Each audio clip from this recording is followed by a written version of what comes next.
you and Mike have something in common. What's this? You've both had a pretty impactful experience with the toad.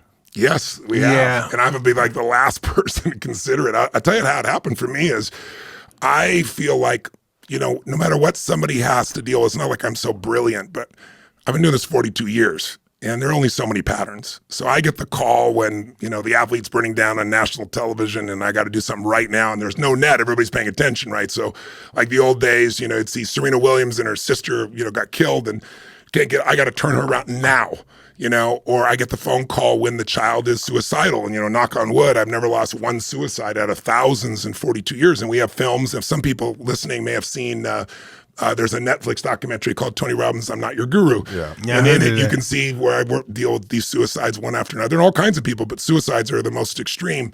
And so I've learned how to do that and learn how to produce the result, make it last.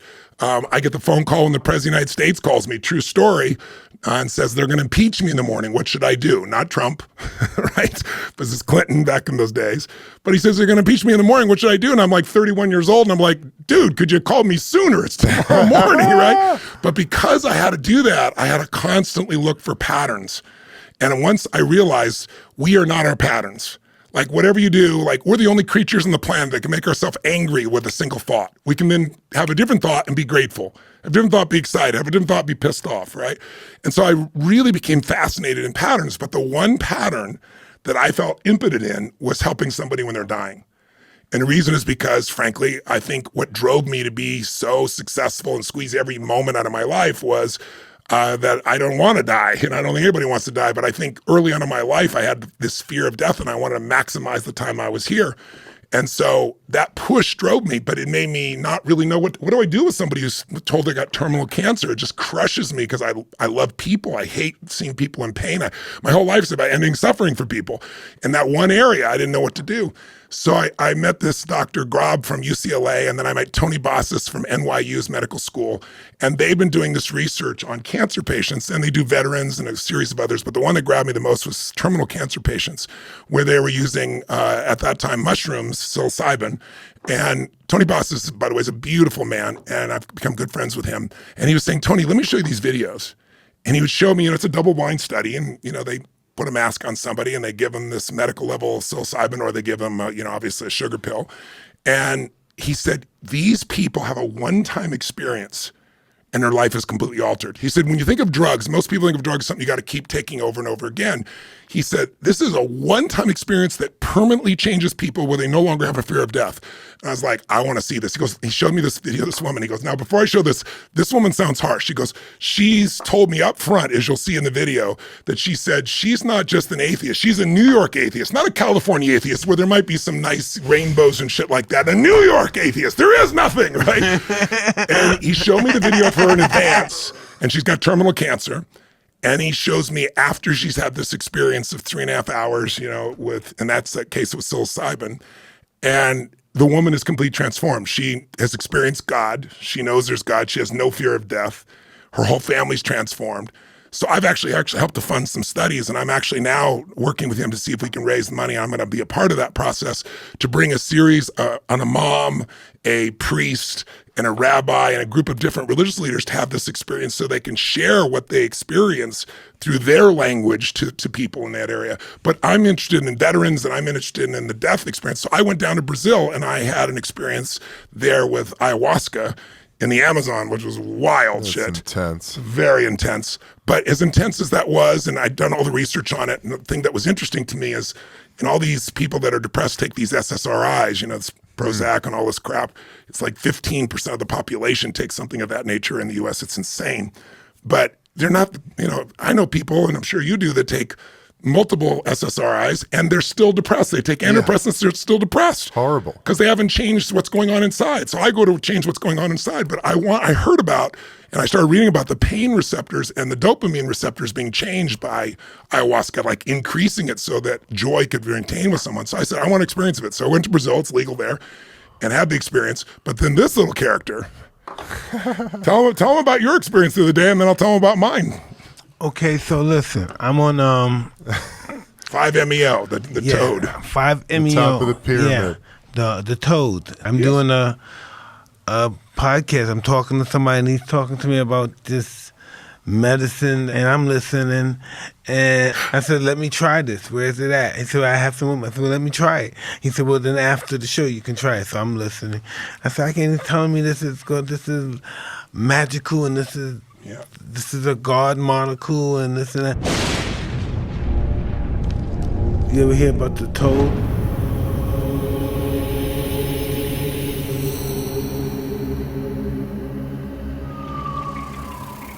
And so we go in there, I smoke the pipe, we sit down on the floor, on the mattress, smoke it, and it hits me, boom, and I'm gone.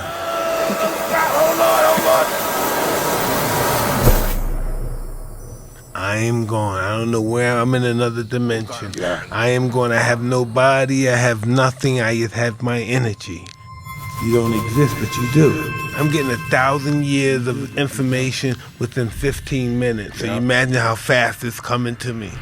Dying has to be glorious, because life is glorious. So life can be glorious if death wasn't glorious. 1,000 years just coming at you as fast, everything. And I'm dead. I fucked up. I was trying to prove something that I could handle this drug and it killed me. I fucked up. And so I was just dead. Everything I ever loved, my children, my wife, my family, anything I loved, my friends, they didn't exist. I never thought about them, never mentioned them, and they just never existed into my world anymore. I had nothing but me. What happened? Excuse me, huh? And what happened? In that particular situation, I just woke up. And I think is that when you stopped using cocaine? Because you told me, it literally stopped you from doing it, right? Stop using drugs, stop drinking, stop in that. I didn't want to do that no more. So I did that. So I took another hit of the toad. Yes. What happened the second time? The second time was it was smoother. Yeah. It wasn't as so I did it recently too again. So I did it around all together. I must have did it 5 times. Wow. Holy shit. That's intense. Yeah, I must have did it 5 times. Over a period of time. Yeah, over a period of time. Yeah. And what do you think is the biggest impact it's had on you? It attacks your consciousness. It does. You don't want to do fucked up shit. You're very aware this is going to put me in the wrong direction. I don't want to go that direction.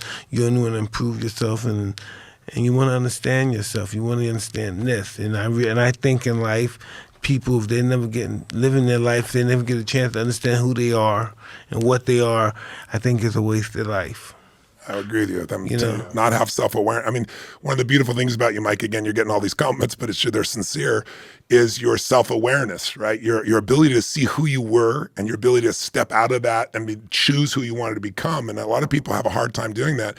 My experience with the 5-MeO, they told me in advance, they go, this is very intense stuff, which again, immediately pulled me in, right? I don't use drugs of any sort. I never have. Honestly, I don't drink, I don't smoke. I'm not a prude. It's just. What made you want to do that? Well, because in my family, my mother, who's probably the one influenced me the most, and I love her dearly, and huge influence in my life, but she used prescription drugs and alcohol, abused them both, and she was crazy. It would beat my head against the wall till I bled and pour liquid soap down my throat till I threw up, saying I was lying and I wasn't.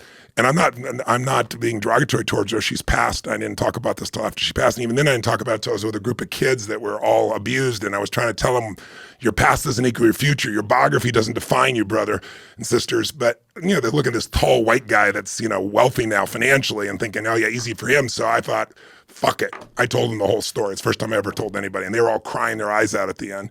But what I want you to know is, out of all that shit, it made me a practical psychologist. It made me want to understand what makes people do what they do and made me want to have no one suffer. But in the area of death, like I said, I suffered even thinking about it. And I suffered that I couldn't help anybody. So I did the ayahuasca, and then they said, now we have this toad thing. I said, toad, what the fuck is that? 5-MeO. And tell me about it. And they go, the God molecule and all stuff. Like, what are the side effects? No side effects. Nothing has no side effects. Don't give me this bullshit, right? And so finally I was there. I spent the day reading everything I could about it. And I finally said, you know what? The ayahuasca was a great experience, but I still didn't feel like it transformed my death experience for me. And so I did it. And so they told me in advance, they go, you're so big, you're 6'7", 280. We need like 4 or 5 guys to hold you down. We're going to tie you down. You're going to tie me down with it. Because we don't want you scratching your eyes. You could get crazy in this. I said, how long does this last? They go, 10, 12 minutes. So they give me this stuff and nothing happens. And they gave me a ton because I'm big, right? They gave me a ton. It's like, they told me that should be enough to take out an elephant. I'm like, well, fuck, I don't feel anything. This is bullshit, right? Nothing happened? Nothing. So the next day, they said, we're going to try it again. And I guess they really loaded me up. And I went out, but I had at that point, I had some problems in my throat and I was having sleep apnea. And so as I went out, I couldn't breathe. And I was screaming, I can't breathe. I felt like I was dying and I kept rolling and they couldn't control me. I was running all over the place. They tied me down. I ripped out of the tied areas. It was crazy. And this 10 minutes was 2 fucking hours. Fuck. Because the amount they gave me. What the fuck? But here, the first hour was hell. And if you'd see me, you'd think it was insane. And, I guess my eyes were open, but I couldn't see anybody or see anything.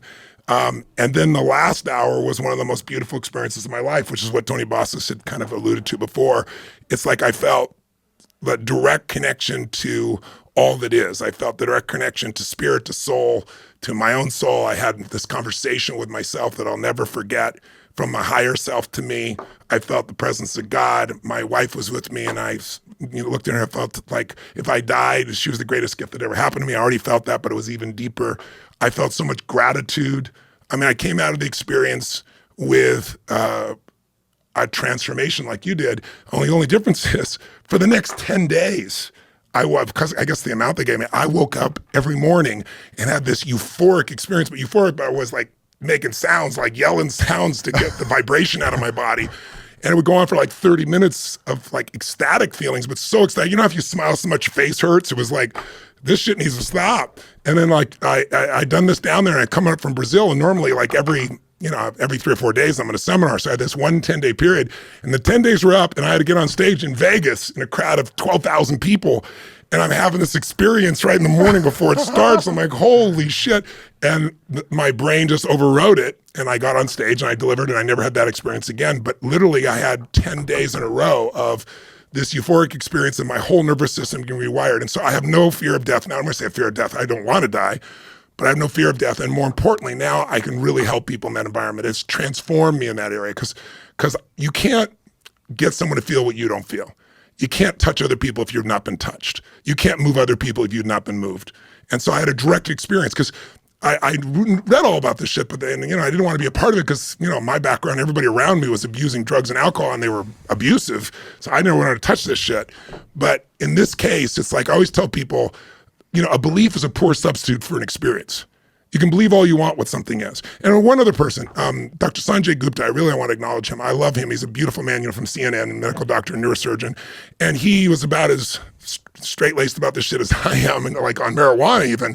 He thought it was horrible. And, he started doing the studies and research, and he started telling me about the research about like kids that, as you're having, brain aneurysms and things of that nature, or brain seizures rather, and what an unbelievable gift it was. And now, as I'm sure you've seen, he's a supporter of it and so forth. So the world's changing, and I think we reacted to the abuse of things. But what I liked about these experiences is I could do it one time and have my life be altered. I don't have to do it. It's not something I got to go do daily to bring myself back to that state. I have access to those states within me because I locked them in, and they're valuable, and they give me great gifts. So the toad has blessed us both, my friend. Oh, big time, big time. One time I took the toad recently, and I felt the pain of everybody that I ever hurt. Oh, wow. Yeah. That's wild. And did you let it go afterwards? Yeah, I let it go, but it's incredible. I felt the oneness of the oneness is what that experience is most powerful. Oneness with the rock, with flower, everything. Air, water, it's everything. You everywhere. I feel every drug I ever took, any drink of water I ever took, I feel everything. It's just crazy. And you just think about how people are so separated today. You look at social media, you look at the mental health of this country. So disenfranchised. Yeah, it's crazy. Yeah. We have, I don't know if you saw the statistic the other day, 1 out of every, well, first of all, since 1992 to 2014, so 12 years, the use of antidepressants increased in America by 65%. And suicides exploded during that time, even more so. It says on the side of the packaging in most of the SSRIs, it can create suicidal thoughts. So I was depressed, now I'm suicidal. Really, really great thing. It's just crazy the way we have a drug culture, And yet we don't look at some of these natural remedies like what Right. Tony Bossis, Dr. Bossis was telling me from NYU's medical schools. He's saying, Tony, there's receptors in your brain that are tied to these mushrooms. The mushrooms have been around as long as humanity is, and those receptors have this specific impact on anybody that takes it. He goes, that's not just random, right? There's something here. But we reacted in the 1970s, the Nixon years, when people were just partying and using shit to party. It wasn't any form of consciousness. And so we've created and put people in prison over those stupid things. People just trying to change their state, and they don't know a better way than using a drug. And for people trying to be part of it, it's we're talking about these breakthroughs. I'm actually doing a book right now on life force, and it's all the regenerative medicine. But the thing I wanted to mention for anybody listening is I care so much about, you got so many vets coming back that have gone so many tours of duty. It's insane. Their lives are destroyed with PTSD. And I know how to deal with it. I've turned it around, but I'm not scalable. There's only so many hours I can put in with, a small number of people. But there is a doctor named Dr. Lipoff in Chicago that I just recently met. He has found a way to wipe out, I know it sounds insane, but it's a fact, PTSD with 2 shots in 1 session, 92% successful. He's an anesthesiologist. Now, what's his name again? Dr. Lipoff, Lipov. I'll get you the context so that anybody watching is interested can find out. I'm going to sponsor. I'm paying for 100. It's most people know that your nervous system has a sympathetic and a parasympathetic. Yeah. Sympathetic, as you know, is go, go, go. And most of us have been go, go, go most of our lives. Yeah. You found parasympathetic, I think, through some of your indica, some of your approaches. But what it does is, an anesthesiologist, he knows 2 places that it interrupts the pattern of that accelerator being stuck, which makes, like, the first guy I ever worked with, he told me, was a man who they took him away because he was going to kill his wife, and he wasn't trying to kill his wife. He was just in the experience of being back in Iraq all over again, and he was strangling her to try to survive. And he came in and he wanted to kill himself, obviously, because he didn't want to kill his wife. He wanted to kill himself to get out of this horrible situation. It was the first one he worked with. And he did this 1 shot in this 1 location, and it didn't work. And he did a second one. After doing 2, he found the right combination. And the man is totally healthy and fine today. He has no reactions. They still have the memories, but there's no emotion to the memories. The amygdala, the part of the brain that makes us react with incredibly intense emotions, it blocks that pattern around this experience. So I'm sponsoring 100 vets, and I'm sponsoring 30 women who've been through sexual rape and abuse. I'm part of Underground Railroad. I don't know if you guys heard about it, but it's all the former, they're a great group of guys. Former CIA, former FBI, former SEAL Team 6 guys that have all banded together to go Underground Railroad to free young girls and boys around the world. But what they do is they go in and they trap the guys. I can't tell you where, because then the flashback come on me. I had full movie makeup. I had scars all over my face, the whole thing. And I went through a 3-day process where we trapped 37 of these perpetrators. And the girls we freed, there were 42 girls we freed, and they were from the ages of 7 to 14, chained to a bed, being given heroin and cocaine, mostly cocaine, so they'd have sex with these men. It's the most gross thing I've ever seen in my life, but the most beautiful thing was seeing them free. But then the problem is, they're free, but there's all the torture inside. Torment. So I'm sponsoring that group as well, and I want to try and help get this guy's work out. It's already been duplicated in the Army in several different locations. Fort Hood's one of them.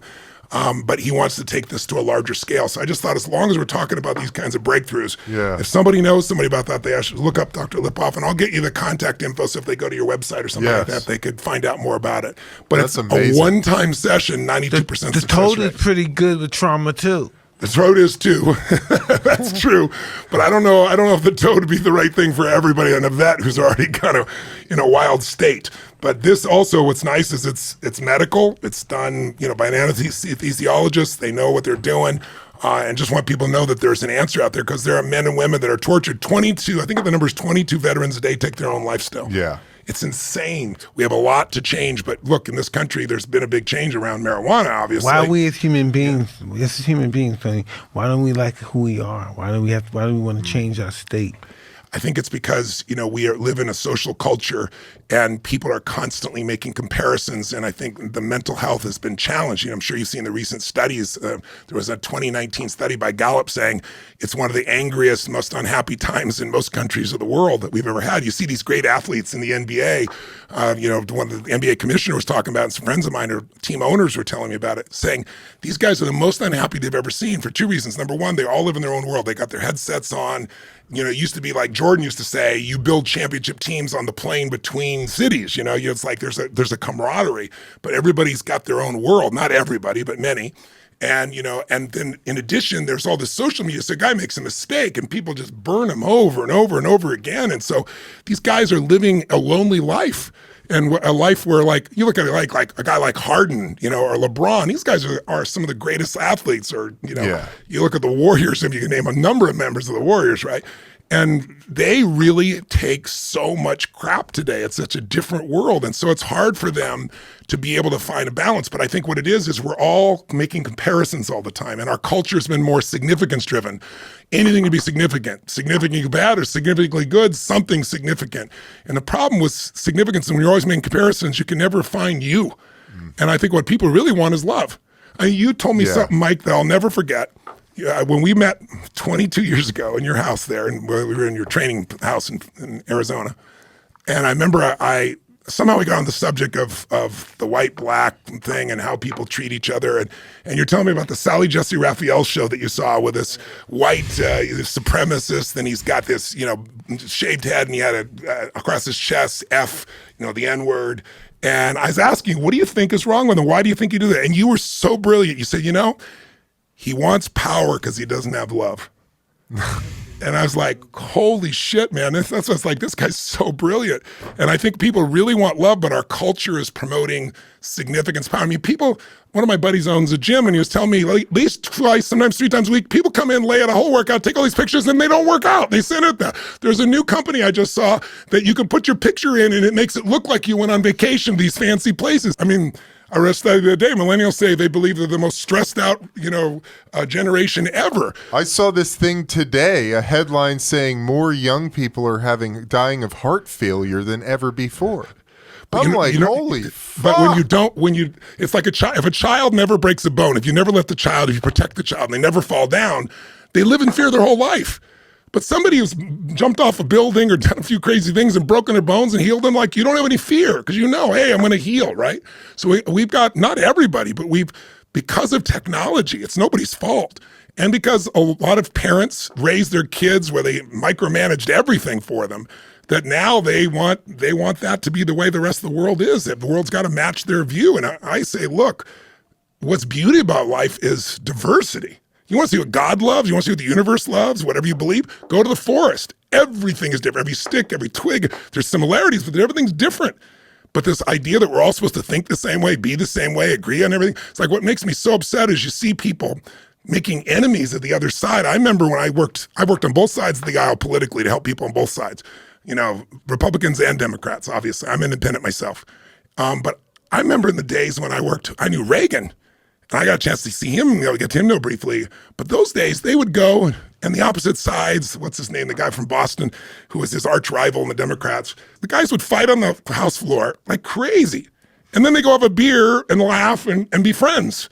Now, if you talk to this side, you're evil. That's why nothing gets done today. We got to stop this demonization. We've got to start to remember we're all brothers and sisters, that yes, everybody's been hurt. Everybody's had injustice in their life, and everybody's made mistakes. But the secret is, what can we do now? How do we move the ball forward instead of living in the past? Because the past doesn't equal the future unless you live there. And if you try to drive in the future using a rearview mirror, you're going to crash. I think it's like we got to create the new future. And I think people are getting sick of it. People are getting tired of this extremes on both sides in the political environment, regardless of where you are in the political environment. I think people are just tired. There's so much hate. It's crazy. It's got to change. And so I think the pendulum is thrown so far. I think eventually it's got to balance out, and I think it will.